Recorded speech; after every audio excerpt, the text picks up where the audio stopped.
Today's guest is Kim Ades. She's the president of Frame of Mind Coaching.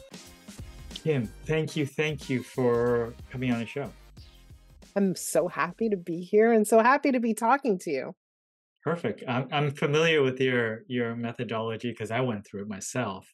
But walk me through Frame of Mind. How did it begin? Okay, so actually, Frame of Mind Coaching is 20 years old this year. So that's a big accomplishment.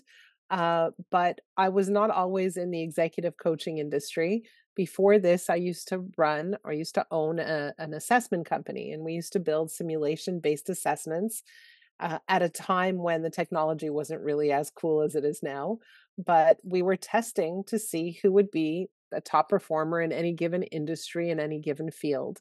And so, we were kind of on the leading edge of technology and concept. And what we did was we ended up testing really hundreds of thousands of individuals to see and really determine how to place people in the right seats.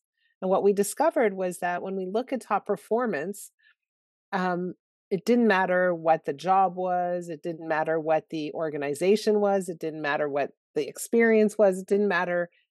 There was only one key indicator of top performance that was predictable. And that was if a person had a high degree of emotional resilience, they would be very likely to succeed in any given position.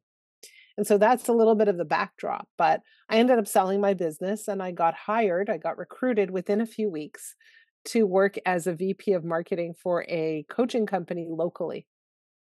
And I lasted about 8.5 months. The reason is that, when you're an entrepreneur, it's hard to work for other people. But also, I had an opportunity to observe how they coach in that company. And I felt like instinctively like they were doing it wrong. And I thought that I could do a better job. And that's when I started Frame of Mind Coaching 20 years ago. Awesome. So we'll get into the coaching side, but I'm curious about you said predictable assessment side Yeah. and emotional resilience. As a company, entrepreneur, have to find great people, try to figure out, who would be good. I mean, how do you find people that have that emotional resilience? Well, one of the things you want to do is back at their history and look at their moments of adversity and see how they handled it. What did they stick out? What did they quit? Where did they have, conflict in their lives or friction? Where have they failed? What did they do after that failure? We all fail. We all experience conflict. We all experience adversity. And it's not about whether or not we've had it. It's about how we react and respond to it. And so we want to sort of get a bit of a sense for their patterns of reactions and response in moments that are tough.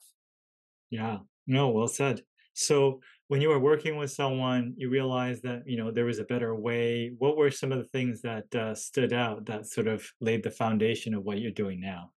Well, when I was working for this coaching company, their model for coaching was an accountability based model.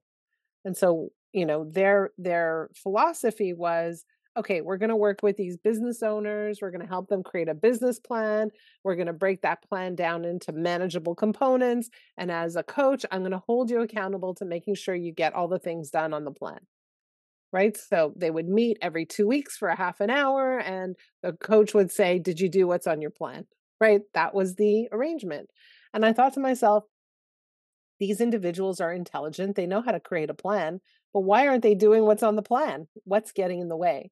If I could really understand what's preventing them from doing what they know they need to do, and I could help them move that barrier out of the way, then I'll help them succeed. And that's the key. I just felt like they were missing the boat. They were missing the point. The other piece of it was that I really felt like when I thought about it, this accountability model in coaching didn't work. And I felt like at best it was unethical and at worst it was detrimental. So you're like, what? Everybody uses accountability. What do you mean? Right? Yeah. Yeah. Unethical. Explain to me the unethical. Well, so like if you're hiring me as a coach, it's because you're struggling with something, personal or professional, right? So let's say you hire me and I help you. And now suddenly you're reaching all your goals. What I've done is I've created a system of dependency. So what happens when I go away? You're back to where you started. So from that standpoint, it's not super ethical because my job as a coach is to create independence, not dependence. Does that make sense? Absolutely. But now let's look at the other side of it, which I think is even more dangerous. So you come to me for coaching because you're struggling with something. And how do you feel about yourself? Not great. Not great. You're frustrated. You're like, been trying to work this out on your own for a while. You keep bumping into, like struggles. You're just not having an easy time of it. So now let's say you hire me to coach you and I hold you accountable and you're still not doing the things you need to do. How do you feel now? Even worse. Even worse. So from my standpoint, what I've done is I've helped you build dig a deeper hole for yourself, right? So that's really detrimental. So this accountability model isn't the most ideal model in coaching, and it's a very old-fashioned, not modern model. So, what's my approach is to really understand and help you see how your thinking and your belief systems play a role in your actions or inactions and ultimately in the results you're getting. Because if we can line up your thinking with your goals, then you will easily take the actions you need to take in order to reach your goals. And so there's that relationship. The problem is that most people, all people, executives or not, they have a hard time seeing their limiting beliefs. They have a difficult time seeing what's getting in their way and why they're struggling so much. They have a blind spot. And my job as a coach is to identify that blind spot, find it, and show it to my client, and then say, okay, what are we going to do about this? This isn't working for you. This is getting in your way. And when the client says, yes, no, I see that, it's like the load of the world has been lifted from their shoulders and now they're able to move forward. I mean, you went through it. Wasn't it kind of like that? Absolutely. And I know that for your process, journaling is a big uh, part of that. Was that a big part from day one, or did you discover it partway through? It was the part from day one, but it was, I'll be totally transparent. In the beginning, I asked my clients to journal because I thought it would equip me to be a better coach because I was a little nervous. I was a little insecure. I didn't have a lot of experience. I had no experience. And I thought, okay, well, if I could read their journals, then I could understand what they're thinking. I could get inside their heads, and then it'll give me an understanding and a starting point for coaching them. Right. I had no idea what I was onto because what I discovered was that, yes, it definitely equips me to be a better coach. There's no question about that. But when you're journaling every day, you're making progress when you journal. But when you journal with a coach, it's a whole other level of progress. And so what happens is when you're journaling with your coach and your coach is on the other side of the journal, reading and responding to your journal every day, you build a very extraordinary relationship. It's very intimate, it's very intense. And what that does is it helps you move far in a relatively short period of time. So there's Yeah. all these components of journaling. And one of the most important components is when you journal, I am able to see your patterns. They show up very easily. Your patterns of thought, your beliefs, your behaviors, and how all of that combined gets you the results you're getting. Sometimes you're not happy with those results, but in your journal, I'm able to see what's getting in the way. Yeah, I mean, I'm sure there's many examples, but what are some examples of patterns that you've picked up in when doing this collaboration in the journaling? Oh my gosh. I mean, one of the things we've discovered is that leaders, we coach the highly driven population, they tend to struggle in one of four areas. And we see this in our journals, in their journals all the time. So the first area is that they are often very, very isolated. They don't completely feel like they fit in. They're an anomaly. They're different from the rest of the world, and they don't really have anyone to talk to. And so, even though they're leaders, even in their leadership environment, they're still not fitting in. It's really interesting. So, that's thing number one. So, they feel kind of like out of step, out of place, but also they have the weight of the world, their responsibility on their shoulders.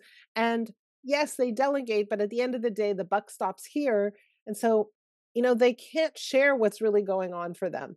So there's no one to talk to. So that's thing number one. Thing number two is these people often have what I call friction with humans, right? They have friction. And so, and what we see is two kinds of conflict or friction. One is overt, where I'm mad at you and you know it, and I'm yelling and I'm upset and I'm angry and it's obvious.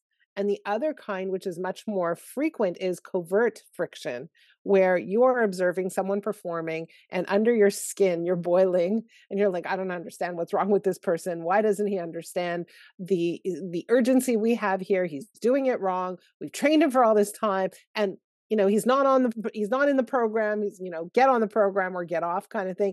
But we never speak up. I feel Yeah, like you can relate to some of this. I can relate. The third thing is that we see these leaders have very big goals and they always feel like they're falling short. Like they're never quite where they want to be. They don't understand why it's taking so long. What's getting in the way? Is it them? Is it their team? Are they surrounded with the right players? Do they need to invest in something more? Like what's going wrong here? And so they have this feeling of they're behind the eight ball. They aren't where they're supposed to be. And they're always this discomfort inside of them that is dissatisfied. And then the fourth thing is this term that I invented is called slippage. And what is slippage? It's when these leaders, these highly driven individuals, let important things slip through the cracks. Things like their health, their eating, their nutrition, their exercise, their sleep, all of that, right? Because why? They're so busy working. So life goes by and they're like, hold on a minute. Is this what it's all about? Like I work so hard and this is all there is? I thought it would be different. There you go. Yeah, for Yeah. sure. I mean, definitely, um,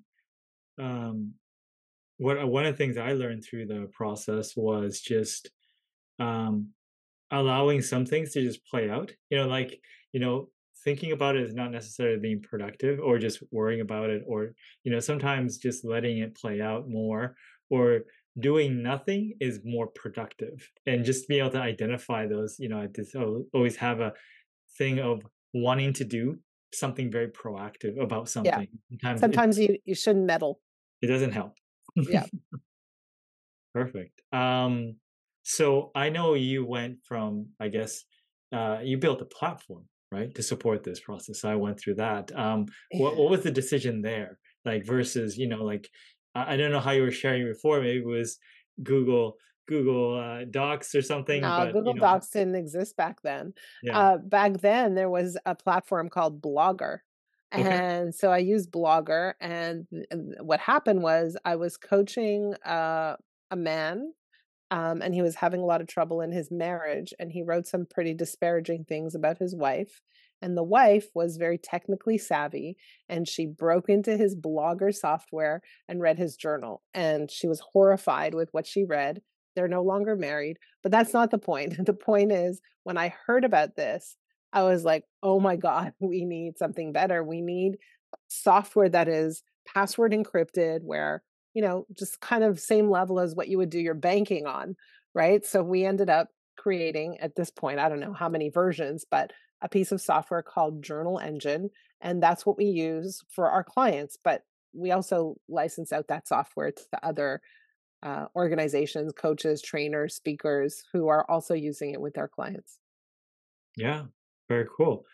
Um, what For yourself personally, what do you do, and what is your approach to personal development? Oh my goodness. I do a lot of things. I journal, first of all, pretty much every day. So I journal every day. I read a lot of books. Um, but I also hire coaches. I hire all kinds of coaches. Like I cannot tell you how many coaches I've hired in my lifetime. And I try different things. Like I try different programs. I try new wave things too, like hypnosis and, you know, um, like speaking to people who have passed. Like I know it sounds very woo woo, but I try things. Like I'm open to experimenting with different modalities of personal development. And because I believe I don't know everything. There's so much for me to learn that's tangible and intangible. So I like to expose myself to all kinds of different programs. Like I don't know how much money I've spent on coaching and training and different programs. Yeah. I mean, what is something you came in maybe not quite sure about the results and then just came out with the insight or something that, okay, no, this is something that's very valuable out of your experimentation? What have been some fun sort of value finds? Um, yeah, that's a really great question. I mean, one of the things that I've discovered kind of accidentally, I'm here, I'm on this journey, I'm coaching people and I'm coaching leaders. And leaders want to be better leaders, right? That they want to be more effective, they want to be have greater impact, they want to increase the productivity of their teams, etc. And what I discovered accidentally, and now not so accidentally, is that when leaders acquire coaching skills, they are better leaders. And so, I mean, it wasn't my mission, it wasn't my plan. I was here, just coaching people. But what I discovered is that if I can teach these coaching skills to leaders, their results are magnified, right? So that was an accidental discovery, I would say. Yeah, for sure. And what is the process of teaching someone to be a better coach? Well, the so we have a certification process where people go through um let's call it a year-long program, but it always begins with coaching. So if you want to be an amazing coach, you need to experience amazing coaching. And so when like all of our coaches on the team all started off as clients first, they went through the program, they said, "Oh my god, this is an amazing experience. How do I learn how to coach?" And some of them wanted to learn so that they could just take it back to their organizations. And some of them wanted to learn so that they could be a coach and do their own coaching, right? Have their own coaching businesses, and some of them I kept. But step 1 is experience coaching. And I would say to you that there are so many different coaching programs out there. What I mean by that, so many schools to teach you how to coach. And the single most important step in all of this is having an experience that blows your mind in terms of incredible coaching. And so, step 1 is always, always go through coaching. Now that you have a framework, now that you have a basis, now that you know what we're talking about, now you can go through certification. And so we have 2 steps in our certification for people who just want to acquire our process. And so first you get coached. The second part is you come to what's called FOM, frame of mind methods. So it's an in-person experience in Toronto where people learn the methodology of coaching. They get the framework, they get the principles, they get the structure, they learn the coaching steps, they learn how to coach, the how-tos.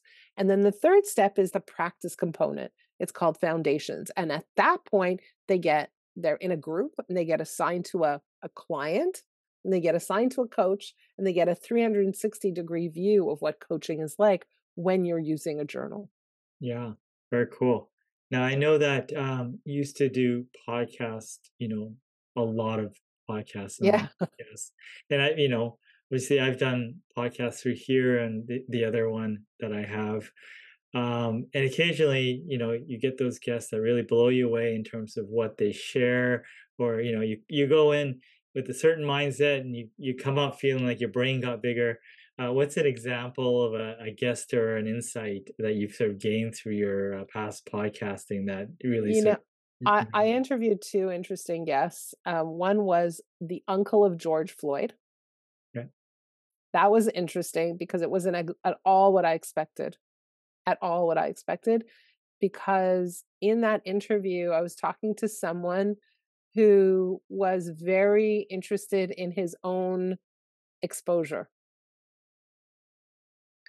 So I was just shocked at that whole thing.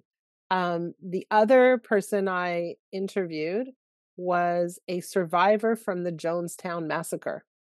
yeah, And she walked us through the whole entire experience. It was like a two-part experience, a two-part podcast, and it was incredible. Like just what we heard, what we learned. She gave us a lot of detail, and it was just a fascinating, fascinating conversation. wow, just things you just don't hear about, right? The Now, specifics and stuff like that. yeah, yeah. Yeah, those Okay. were two definite highlights for me. Very cool. What's the future look like? What are you working on? Anything you want to share? Right now, we're working on helping coaches in the world who are not related to us learn how to use a journal in their coaching. The reason is that I believe it's a game changer, and I believe that every single coach should be using journaling in their coaching. And so we have a course that we have accredited through the International Coaching Federation, permitting us to teach this course to coaches worldwide. So we just launched that. Actually, our first course launched yesterday. So we're focusing on that. The second thing we're focusing on is what we've always done and always did is coaching amazing executives and entrepreneurs. And we continue on that path because we love those people. We love our clients, right? Those are the best.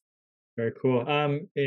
What sort of tips do you have people for, okay, maybe they're not ready to start getting coaching on, journaling and sharing that journal, but maybe you piqued their interest on the value of journaling. What tips do you have for people that, want to give journaling a try just get going?